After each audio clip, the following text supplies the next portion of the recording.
Sa puso ng Bukidnon, sa pagitan ng magagandang bundok ng Kalatungan at Kitanglad, matatagpuan ang isang lugar na sa unang tingin, aakalain mong ito'y isang tourist spot. Sa maniwala kayo't sa hindi, ang lugar na ito ay isa palang simbahan. Ito ang Lapok Mission Church. Higit pa sa isang gusali, ito ay isang matibay na saksi sa pananampalataya at pag-asa. Isang bunga ng dekadang pagsisikap ni na Paul at Debbie Howells, mag-asawang misyonaryo mula Australia.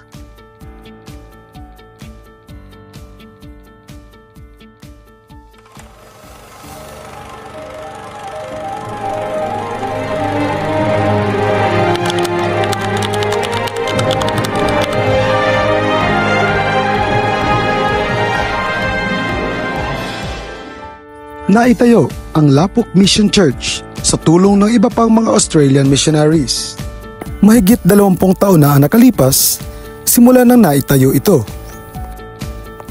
Noong umpisa, isang mapanganib na lugar ang Lapok. Ang daan, hindi pa aspaltado, at madalas marinig ang mga kwento ng kaguluhan. Sa tulong ng panalangin, pinagpatuloy nila ang kanilang misyon. Sa gitna ng mga hamon, kailangang tapusin ang sinimulan. Higit pa sa matibay na pundasyon, ang Lapok Mission Church ay mayroong isang natatanging kayamanan, ang sali ng Biblia sa wikang Talaandig. Taon-taon ang pagsusumikap, pakikipagtulungan sa mga dalubhasa upang maibahagi ang salita ng Diyos sa kanilang sariling wika. Iyan sa dalan, daw sa matuod, daw sa kinabuhi. One of our big ministries is Bible translation. And so this is what we do here in this office on coming up with the initial draft and working through it to get the text as accurate to the Greek as we can and as good in Talaandig as we can.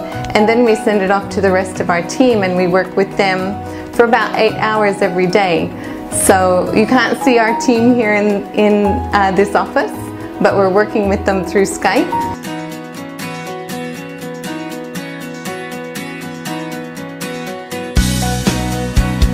Hello, I'm Ryan Doang and I'm part of the Talaandig New Testament translation team. I grew up on the mission team here in Lapok. My parents were co-workers with Amay Paul and Ninedeb. And from the time I was 14 years old, my desire was to become a Bible translator. And God provided for me to go to college.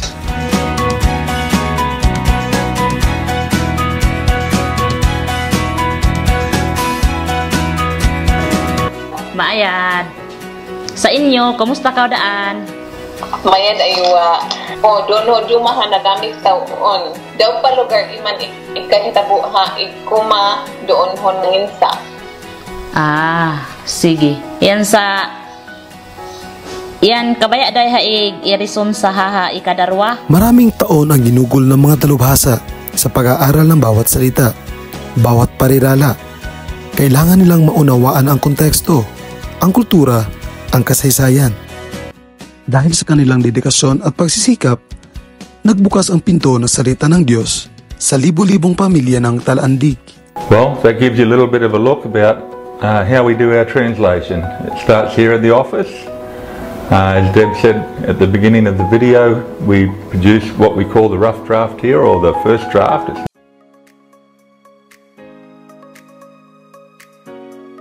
Isang hapon, ipinakita sa akin ni Kim Bryle ang iba pang bahagi ng Lapok Mission Church.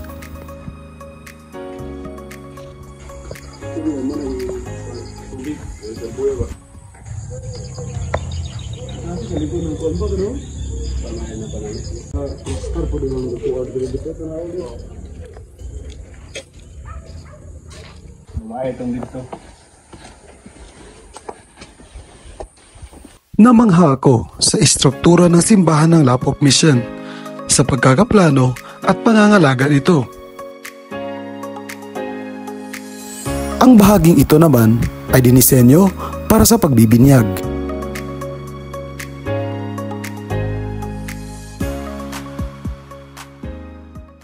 Kay kibali kami ang madalas pulong sa Ginoo, kibali na namin mga iman, projector, computer para magamit namo sa mga barangay ba. Iya nasa may computer kada mga kibali mga palagbat-bat ba. Para sa ilang mga taga rito, ang tawag nila sa Lapok Mission Church ay batbat, na ang ibig sabihin ay ang pagpapahayag ng salita ng Diyos. Pagsangyaw.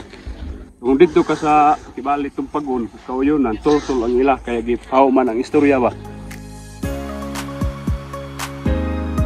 At para matiyak na maayos ang simbahan, bawat taon, pinipinturahan ito at kinukumpuni agad ang bawat maliit na pinsala.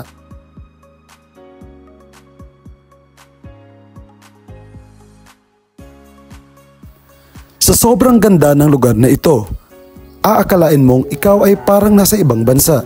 Membro sa Mission Church, taga-Ingon, taga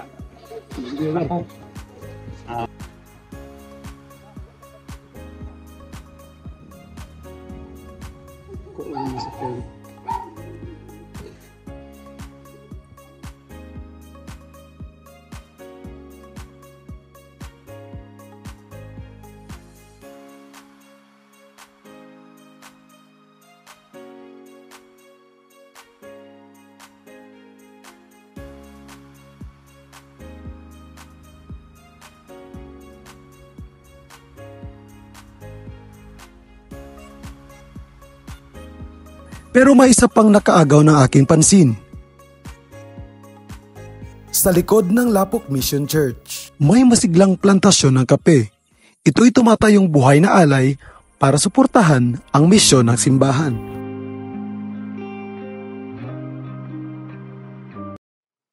Biyernes ng hapon, nagtipon-tipon ang mga kabataang ito sa patnubay ng kanilang mga adult leaders. Bawat pagtitipon, isang paalala na ang Diyos ang sentro ng kanilang pagkakaisa. Kanang pagpaminaw gud sa pulong sa Ginoo. Mao nay first thing among motivation nganong nagapilmi diri. Makatuon mi sa pulong sa Ginoo, madungagan among knowledge about sa iyang pulong para sa makatuna pud ko sa pulong sa Ginoo. Ang mga kabatanunan madala pud sila sa pag-espiritu. Matuduan mo sa hakit ay nga sa kagala sa ilahan nga ilang inay. Pasakit sa imong kwan, sa imong isikatao, kakalikan nimo. Na-build na ko ang akong confidence. Pag magdula sa kang makapaminaw ka pulong sa Ginoo. Wa gid ka nag-speak nga daghan day makikpen sa imo. Nag-develop na ko akong pagka-drama. Ganan day ko sige balik-balik day kay daghan kay kag makatunan nga pulong sa Ginoo. Enjoy and to learn about God. So nag-start din mi 2022. Nigro mi spiritually o nigro po ang mga batanon nga nag-aapilan.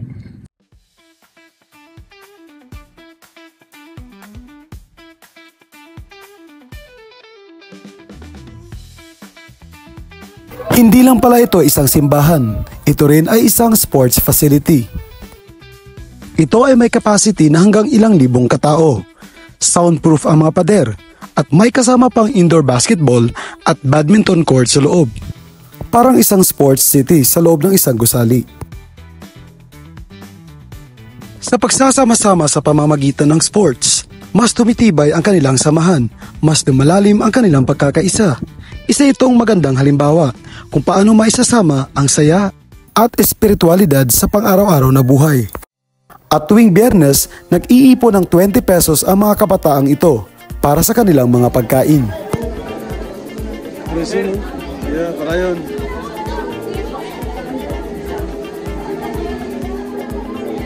Daw mga uyang daw ibuo pa kayo na kalimutan, daw kanan ang pananang lulubutan. Ikano ka sa pagmaya.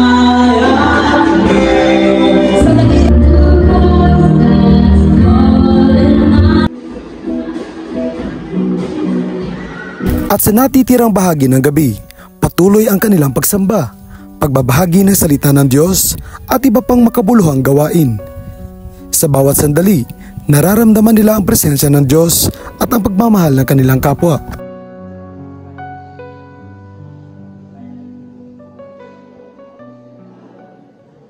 Good morning! Morning. Kinabukasan, ibinahagi sa akin ng isa sa mga leader ang kahalagahan ng kasaysayan ng kanilang simbahan. Ito nga pa muna, wala, dili pa ko membro, dili pa ko kibali, dili pa ko magtutuo, dili pa ko sakop ani nga simbahan kibali, bata pa kay ko. Ikinuwento niya kung paano naging malaking tulong ang simbahan sa iba pang mga tao sa komunidad. Napan naman ito na madiri, ay mga taga-pikas sa simbahan para sa mga baptist or naging na sila kalihupal sila simbahan, na sila fellowship, pero tungod kayo na sila court basketballan dito. Diri sila nagdiga, diri sila nagpadula. Ay mga kid queen sa mga bata. Nga itagok nga wala pa court sa barangay na pagyo. Lundong ulan kung kayo dili gid mahimo. Diri nila gidala. Sa una sa primero pa ni nga wala pa ni ang kaninga gym, ang kaninga building. Madiya sa una kibali ang primero gyud nga pagtudlo sa pulong sa Ginoo ana mga palay. Adya ka simba? O diya ka simba. Grupo-grupo ba? Hindi mga balay na suunan sa mga misyonero kay suuna mga bago pa ni. Daghan nga pamilya, daghan mga misyonero nga bali diya sila namuyo. Pag-organize na ani na simbahan, mo turay nga dewot ng panahon nga gusto na sila muli sa ilang gikanan nga baryo. Mo dahil nagkaroon nga ubad nga palay mga bakante na. Ang Lapok Mission Church ay higit pa sa isang simbahan. Naging isang daluyan ito ng pag-asa at pagbabago sa komunidad ng Talakag sa pamamagitan ng pagkakaisa, pagmamahal sa Diyos at paglilingkod sa kapwa. Nagdudulot sila ng positibong impluwensya sa kanilang paligid.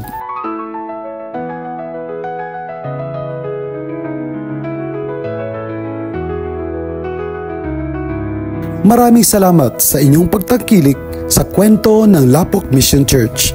Mabuhay ang mga puso na nagmamahal at naglilingkod. Abangan ang susunod pang mga episode.